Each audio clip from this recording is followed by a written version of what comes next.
Grand Rising. Today we are going to get into more explanation about emotional rape. And the reason is because I said something in Life as a Target, the day in the life as a Target, I think, where I said that borderline personality disorder is a result of emotional rape. And so I want to give a definition. This post is by Feminism India, and it's going to describe what emotional rape is. And then we're going to get into, I'm going to show you an example from my own diary.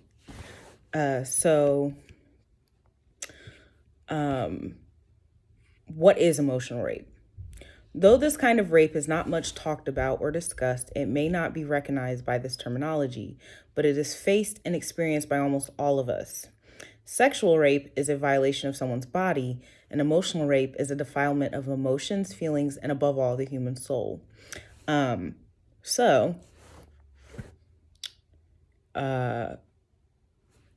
emotional incest is the binding of the spirit or the soul. So this is not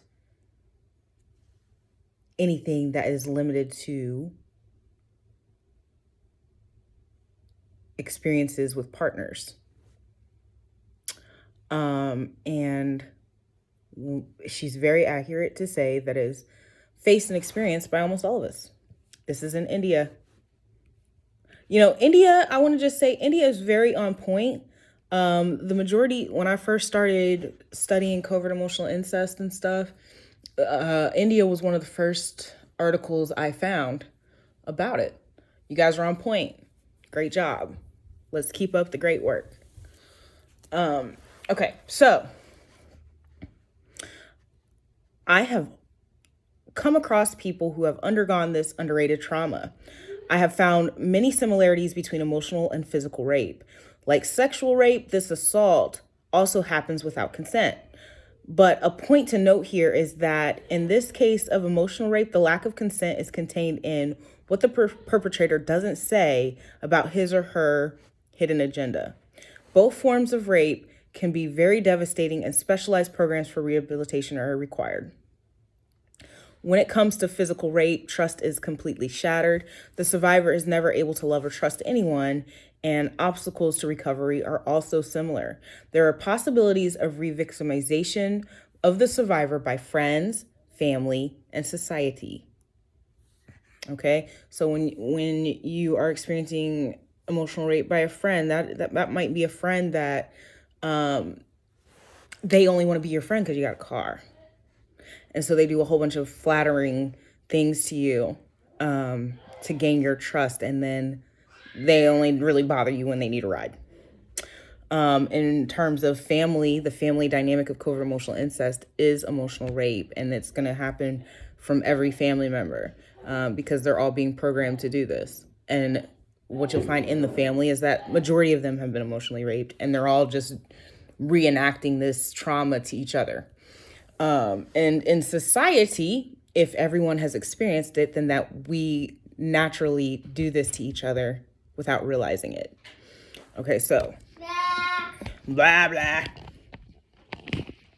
So,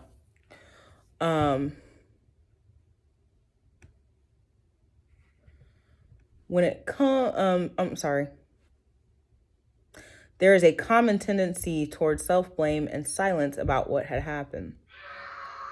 Emotional rape is a conscious and meticulously designed act of violence on a person's emotions. Though calling it emotional rape, which is a extremely vulgar term, it's still a painful reality. The survivor's psyche is inhumanely attacked, and the person is psychologically made captive. One may not even be aware of what's going on because the emotional abuse starts off slowly and deftly, Moreover, emotional manipulation operates under the level of survivors' conscious awareness. So, in the veil of consciousness is where this is happening. So, under the veil, what they're going to be attacking is all those little things, those subconscious things that you deal with. You know, your reason, your human magnet, for instance. You don't know that you are attracted to this type of individual in the first place. So everything that they do to you is under the veil of consciousness.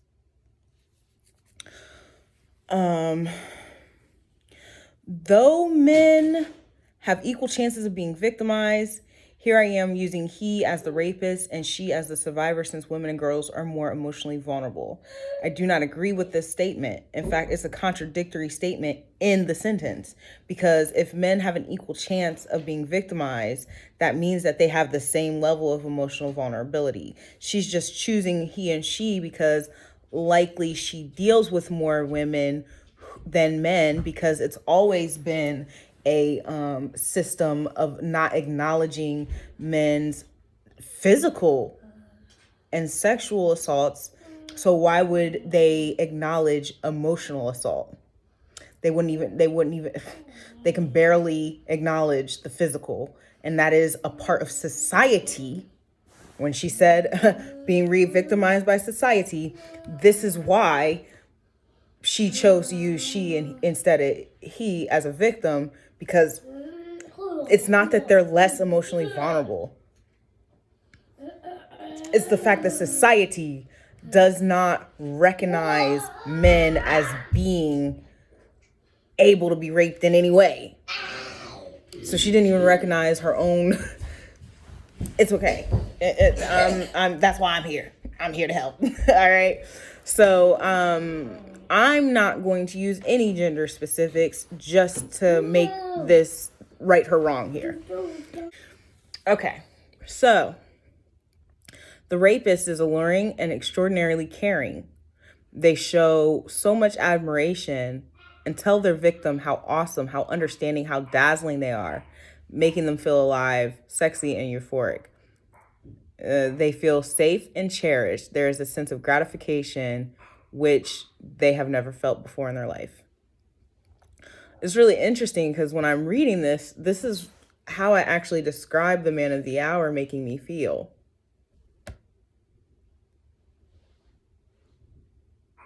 But that's still not what was going on there. And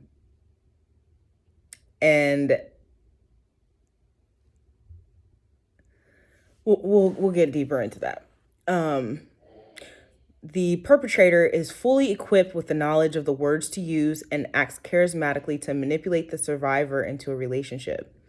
And the victim gets turned on even before they can figure out what is happening. Now they are ready to do anything for this prince or princess charming. Right from their hairstyle to their eating habits, they can go to any extent for their abuser. A perpetrator can chase a victim for years by setting the stage for their susceptibility, by creating circumstances so that their victim feels completely helpless and surrenders. They don't even hesitate to use their victim's anxiousness to enslave them mentally with fake concerns and well-rehearsed dialogues. In the cheating wench video, I mentioned that there was a particular individual who chased me and was real persistent. He goes on to, and some of them do use this in order to set their victims up for physical violence.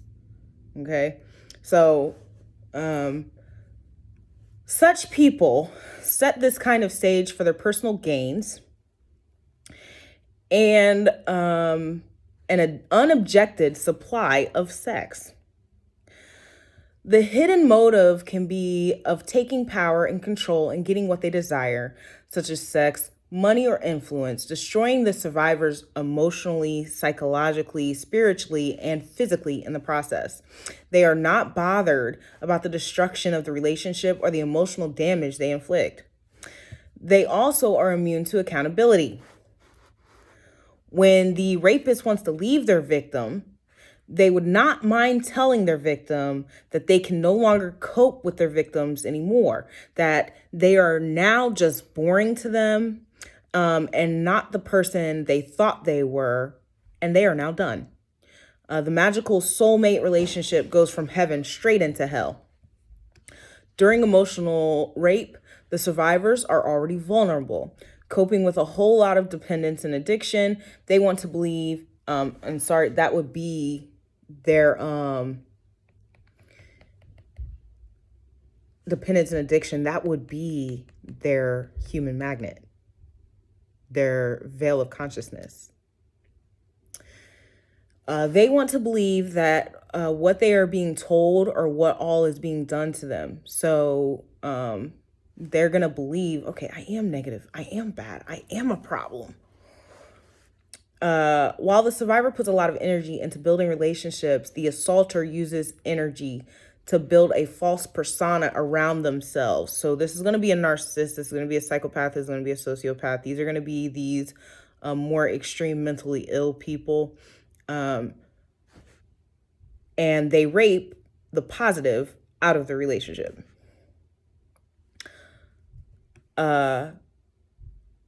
The survivor's self-respect and self-image gets shattered and thus becomes vulnerable to more abuse. Self-esteem and self-worth are stripped away. There can be an intense range of emotions from fear to anger, from anxiety to shame, and from guilt to humiliation. One may not be able to trust one's own thoughts or perceptions. And this is when you start getting into mentally ill. When you start, these are all things that are found the core of borderline personality disorder. This is the core right here.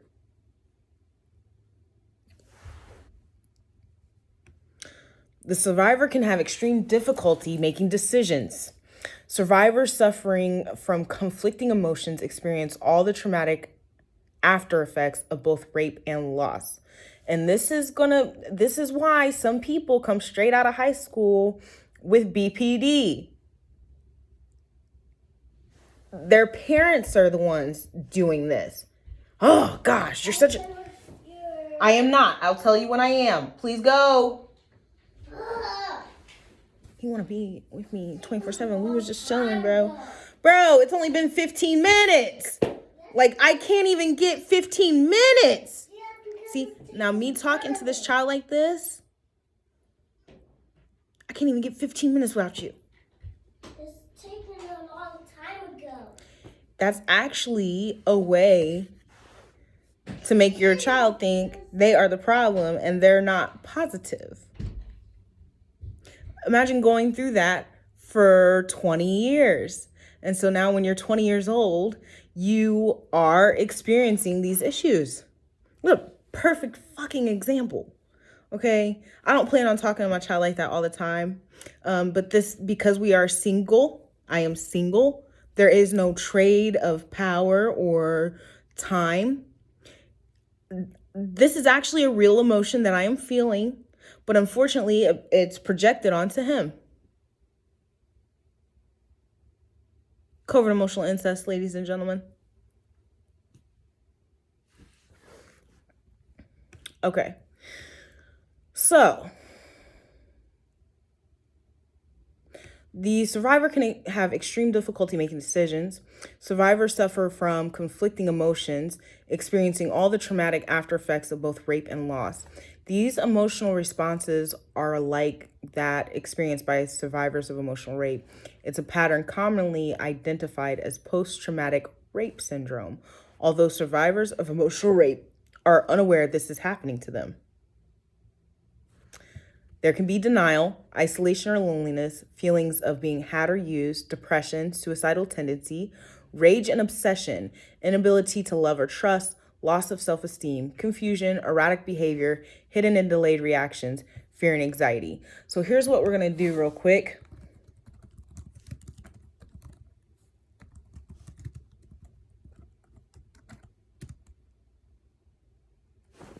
We are going to go over to the DSM-5 real quick and see just in that section how many of these things are brought up, the signs and symptoms. In order to be diagnosed, you have to have 5 or more of these symptoms. Distressed efforts to keep away from true or imagined abandonment, a form of unstable and extreme interpersonal relations described as alternating between extremes of devaluation and idealization. Identity disturbances, significantly and relentlessly unstable self-image. Impulsive behavioral patterns and at least 2 aspects that are possibly self-damaging: substance abuse, sex, spending, binge eating, or reckless driving. Recurring suicidal patterns, threats, gestures, or self-harming behavior. Affective instability because of a significant reactivity mood. Chronic empty feelings. Oh, wait, so let me finish reading that. Irritability, anxiety, or intense episode of dysphoria that lasts for a few hours, rarely more than days. Chronic empty feelings, misplaced and intense anger or trouble controlling anger, and short-lived stress-related paranoid thoughts or extreme dissociative symptoms.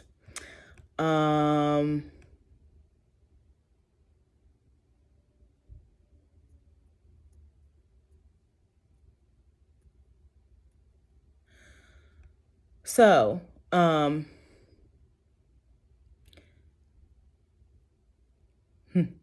for borderline personality disorder to be diagnosed, there should be moderate or greater impairment in personality functioning shown by difficulties in 2 or more of the elements of personality traits. One is identity. People with BPD have poorly developed and unstable self-image.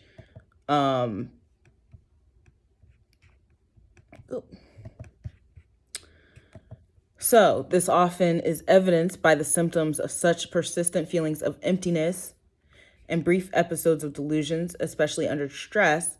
An example is that he or she has left his or her body. This is dissociation. And such feelings could be disturbing and distressing to the individual. You dissociate when you're being abused. You can only dissociate when you're being abused. Dissociation protects the soul. 2, self-direction. People with BPD tend to be very unstable when it comes to their plans. So what did they say? The survivor can have extreme difficulty in making decisions. Oh my God. I'm sorry. This is actually kind of making me emotional because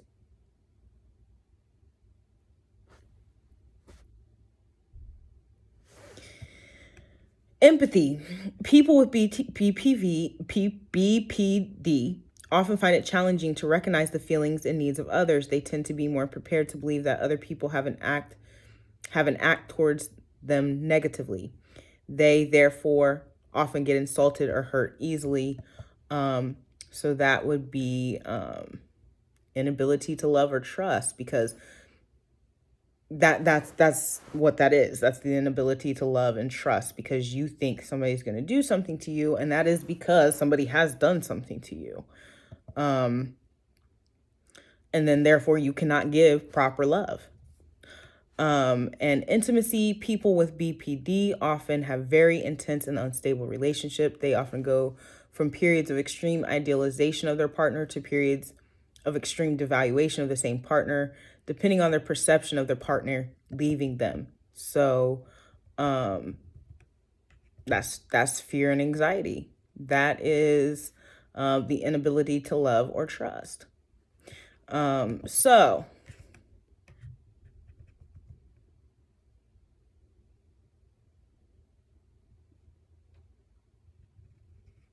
I'm not going to get too deep into this article for the DSM-5 because I think no, I'm not. I'm going to go back. I'm going to go ahead and keep going because it literally...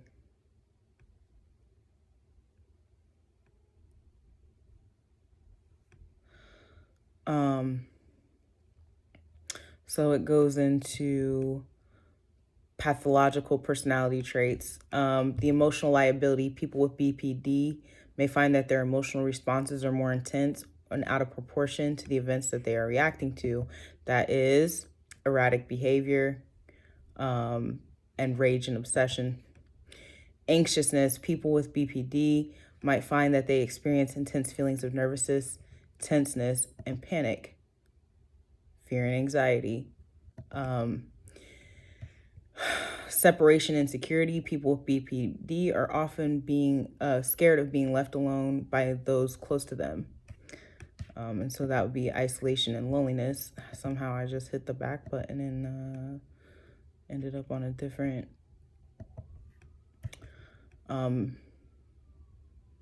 depression. People with BPD sometimes feel down, miserable, and like nothing is right in the world.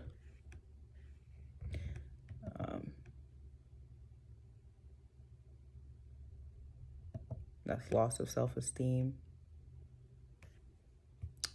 And again, goes back to the survivor can have extreme difficulty in making difficult decisions. Risk-taking, people with BPD may sometimes engage in potentially dangerous and risky activities without the thought of consequences. Again, that's the extreme difficulty in making decisions, as well as erratic behavior. And hostility, people with BPD may get inappropriately or excessively angry or irritable, because this again causes rage. So, what is the solution? She says, identifying, preventing, and healing emotional rape is the most important thing to do. The survivors must be repeatedly convinced that they didn't do anything wrong,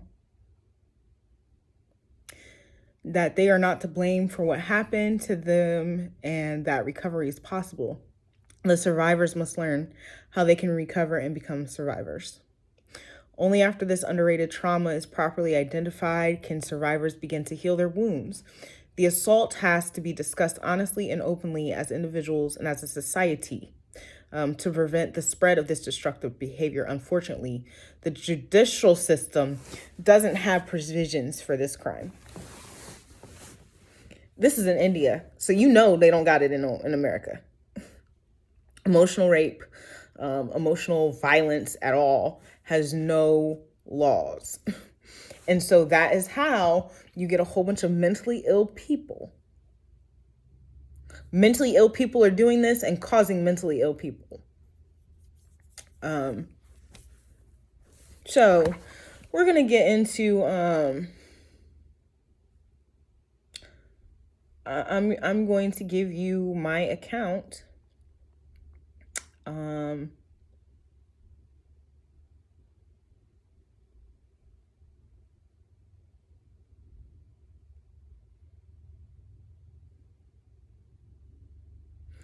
I'm going to give you an account with my daughter's dad, because I feel that I was emotionally raped by all these men, but I actually had a diary that I created when I thought I was going to keep them from my daughter when she was first born. My daughter was, when is this written? This was written August 30th, 2014. My daughter was born in March. So April, May, June, July. She's only 5 months. And the reason I did this is because he called me a whore.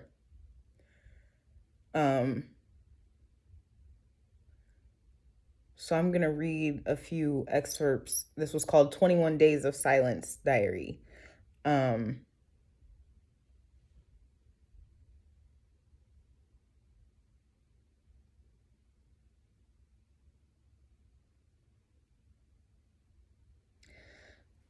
I can show you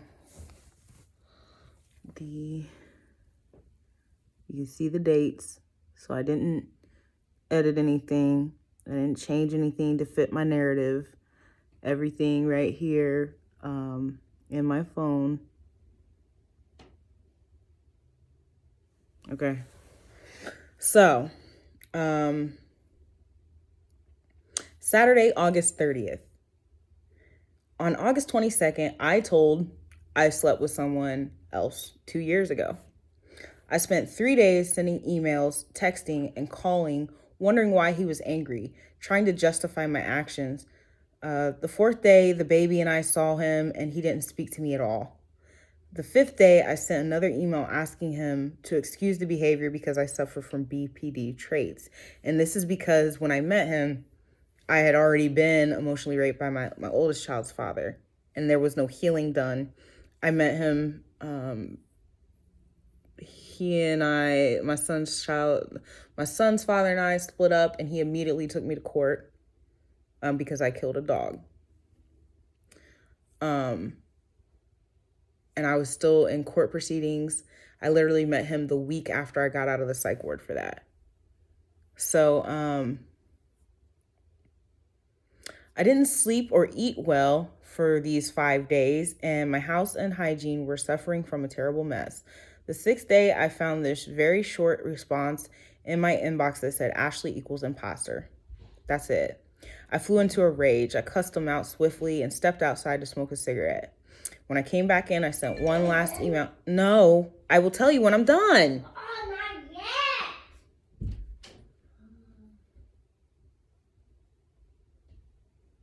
When I came back in, I sent one last email stating that, considering his behavior while I was pregnant and that I excused him and forgave him, I would only ask the same grace because it was pre-therapy. I then stated I will extract myself from all communication for 21 days because the tension is not only bad for myself, but Natanya as well. He has been blocked from my 2 numbers, and all his emails until this time is expired will be filtered to trash. I mainly did this so that I would resist the urge to contact him. I don't think he will call though, and if he does, I won't know. People tend not to take me seriously because I flip-flop. So impulsivity. But so does he. We're human. I excuse it. We're all allowed to change our minds, right? Either way, I have to stick to my guns. I have to demand my respect. I'm not someone you can call a whore, then raise a baby with. Respect me, as for the most part, I respect you. Then I got to work trying to get my home life back in order. He mentioned that I dressed like a slut.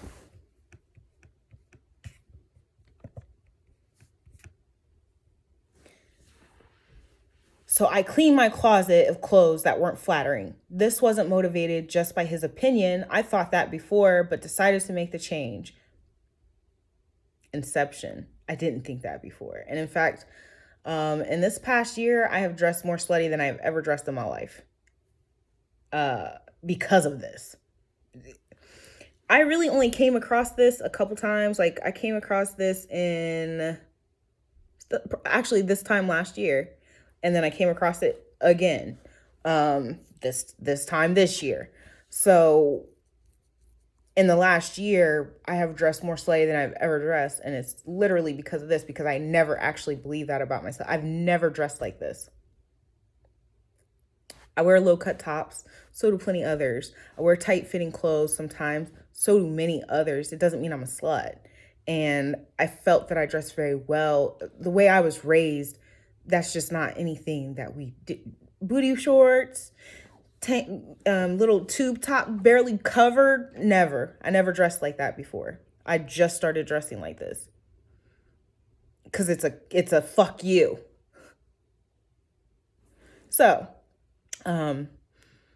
this wasn't motivated just by his opinion. I thought that before, but decided to make the change. I kept 3 pieces that were low cut. But anything that fit too tight, fell too short, or too low cut, I threw out or packed up to give away. I cleaned the house, did laundry, gave Natanya and myself a bath, cut my nails, and did my tedious hair regimen. And because I was newly natural. I ate 3 times yesterday.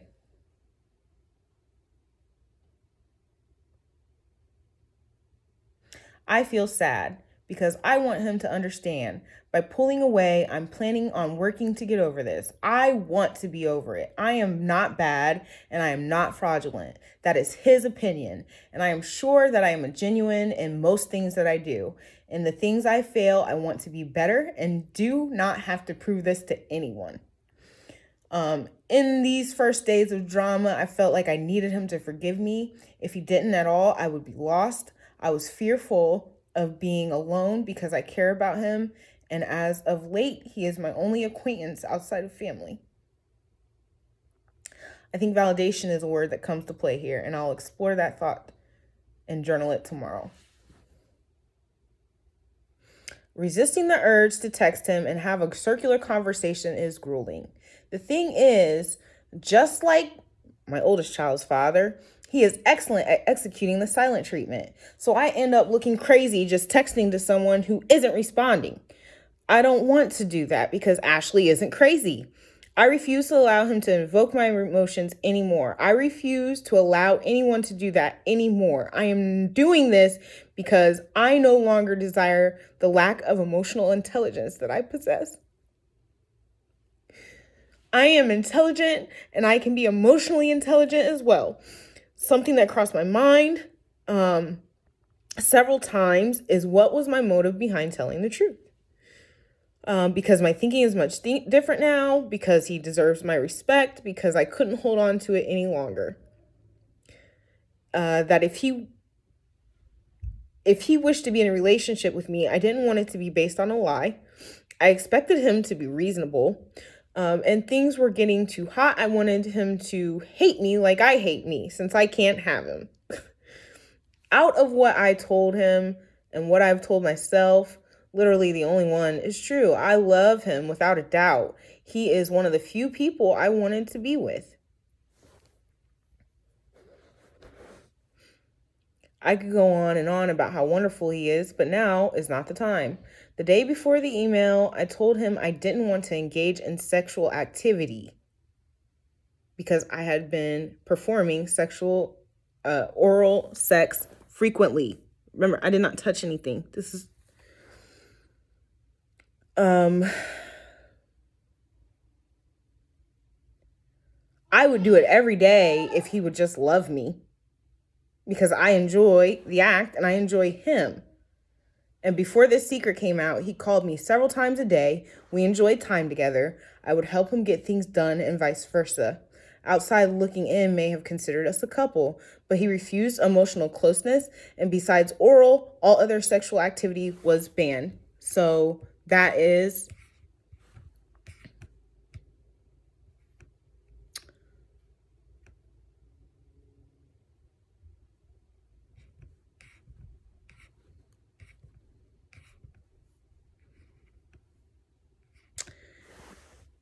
such people set this kind of stage for their personal gains or an unobjected supply of sex. And for him, that was oral sex.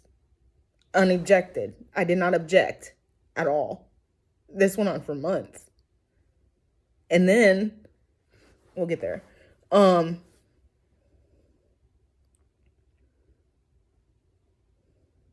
He could never give me a reason why. He says, let's be friends, but doesn't want attachment or obligation. When he was drunk, he told me he had feelings for me. He told me I was amazing, but he had no valid reason for not being with me.